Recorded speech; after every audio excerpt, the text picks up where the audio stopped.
Gaza ഏറ്റെടുക്കൽ പദ്ധതിക്ക് ബദലായി ഈജിപ്ത് അവതരിപ്പിച്ച 53 ബില്യണിന്റെ സ്വതന്ത്ര പാലസ്തീൻ പദ്ധതിയെ പിന്തുണച്ച് യൂറോപ്യൻ രാജ്യങ്ങൾ. ഫ്രാൻസ്, ജർമ്മനി, ഇറ്റലി, UK എന്നീ രാജ്യങ്ങളിലെ വിദേശകാര്യ മന്ത്രിമാരാണ് ഈജിപ്ത് ഉൾപ്പെടെയുള്ള അറബ് രാജ്യങ്ങൾ മുന്നോട്ട് വെച്ച സ്വതന്ത്ര പാലസ്തീൻ എന്ന ആശയത്തിന് ഇപ്പോൾ പിന്തുണ അറിയിച്ചിരിക്കുന്നത്. അറബ് രാജ്യങ്ങൾക്കൊപ്പം യൂറോപ്യൻ രാജ്യങ്ങളുടെ കൂടി പിന്തുണ ആയതോടെ ഇനി പദ്ധതിയുടെ നടത്തിപ്പ് കുറച്ചുകൂടി എളുപ്പത്തിലാകുമെന്ന് പ്രതീക്ഷിക്കാം. സൗദി അറേബ്യ, UAE, ജോർദാൻ തുടങ്ങിയ രാജ്യങ്ങൾ കുറച്ചു നാളുകളായി ഈ പദ്ധതിയെക്കുറിച്ചുള്ള ചർച്ചയിലായിരുന്നു. അത് പ്രകാരമുള്ള കരട് രേഖ ഈജിപ്ത് കൈറോയിൽ നടന്ന ഉച്ചകോടിയിൽ അവതരിപ്പിക്കുകയും ചെയ്തിരുന്നു. അതിലാണിപ്പോൾ യൂറോപ്യൻ രാജ്യങ്ങൾ പിന്തുണ അറിയിച്ചിരിക്കുന്നത്. ഗാസയിൽ നിന്നും പാലസ്തീനുകളെ ഒഴിവാക്കിയുള്ള ഒരു പുനർനിർമ്മാണമാണ് ട്രംപ് മുന്നോട്ട് വെച്ചത്. എന്നാൽ ഇപ്പോൾ അറബ് രാജ്യങ്ങൾ മുന്നോട്ട് വച്ചിരിക്കുന്ന സ്വതന്ത്ര പാലസ്തീൻ എന്ന ആശയത്തിൽ ഗാസൻ ജനതയെ നാട് കടത്തുന്നില്ല. ഗാസയുടെ പുനർനിർമ്മാണം അവർക്ക് വേണ്ടിയുള്ളതാണ്. അറബ് രാജ്യങ്ങളുടെ നേതൃത്വത്തിൽ ഹമാസിനെ അധികാര സ്ഥാനത്ത് നിന്ന് ഒഴിവാക്കി ഗാസയിൽ ഒരു ഇടക്കാല ഭരണ സംവിധാനത്തിന് രൂപം നൽകാനാണ് ഈ പദ്ധതി ലക്ഷ്യം വയ്ക്കുന്നത്.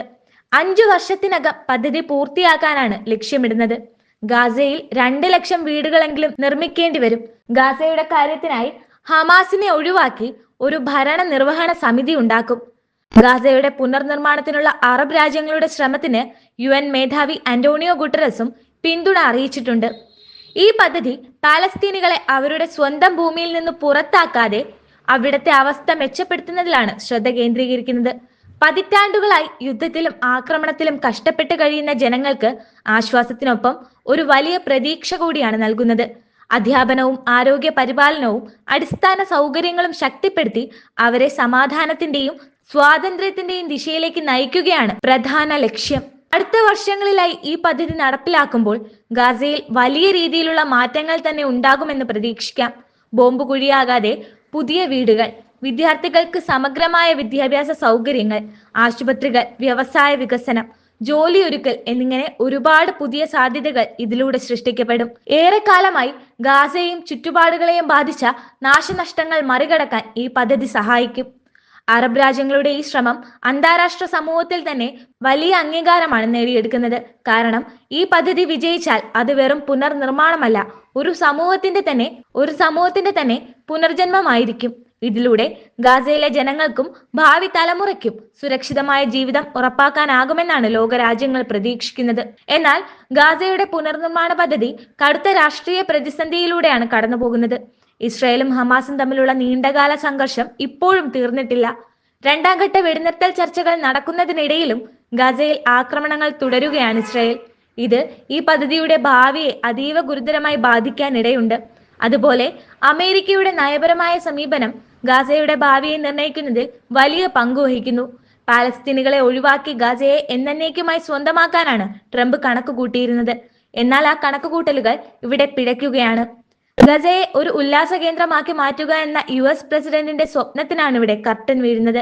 അതുകൊണ്ട് തന്നെ അറബ് രാജ്യങ്ങളെ അമേരിക്ക പിന്തുണയ്ക്കുമോ എന്ന കാര്യം ഉറപ്പായിട്ടില്ല. അവരുടെ നിലപാട് ഈ കാര്യത്തിൽ നിർണായകം തന്നെയാണ്. അമേരിക്കൻ നയതന്ത്രം ഗാസയുടെ പുനർനിർമ്മാണം എങ്ങനെ മുന്നോട്ടു പോകുമെന്ന് നിശ്ചയിക്കാനിടയുണ്ട്. ഈ പദ്ധതിയെ അനുകൂലിക്കുന്ന നിലപാടല്ല ഇസ്രായേൽ സ്വീകരിക്കുന്നത്. ഇസ്രായേൽ അവരുടെ സുരക്ഷാ പ്രശ്നങ്ങൾ മുന്നോട്ട് വെച്ച് ഹമാസിന്റെ നിയന്ത്രണത്തിലുള്ള ഗാസയിൽ വലിയ മാറ്റങ്ങൾ ഉണ്ടാകുന്നതിനെക്കുറിച്ച് ആശങ്ക പ്രകടിപ്പിച്ചിട്ടുണ്ട്. ഗാസയിൽ ഹമാസിന്റെ സാന്നിധ്യം നിലനിൽക്കുന്നിടത്തോളം അവിടെ സ്ഥിരമായ നവീകരണ പ്രവർത്തനങ്ങൾ നടക്കില്ലെന്ന നിലപാടാണ് ഇസ്രായേൽ സ്വീകരിക്കുന്നത്. ഹമാസ് ഈ പദ്ധതിയെ എങ്ങനെ നോക്കിക്കാണുമെന്നത് മറ്റൊരു ചോദ്യമാണ്. ഹമാസ് ഗാസയെ നിയന്ത്രിക്കുന്നതിനാൽ പുനർനിർമ്മാണം നടത്തുന്നതിനുള്ള ഏത് ശ്രമവും അവരുമായി ചർച്ച ചെയ്യേണ്ടതുണ്ട്. എന്നാൽ ഹമാസിനെ ഭീകര സംഘടനയായി കരുതുന്ന അമേരിക്കയും യൂറോപ്പിലെ ചില രാജ്യങ്ങളും അവരുമായി നേരിട്ട് കൈകോർക്കാൻ വിസമ്മതിക്കുന്നുമുണ്ട്.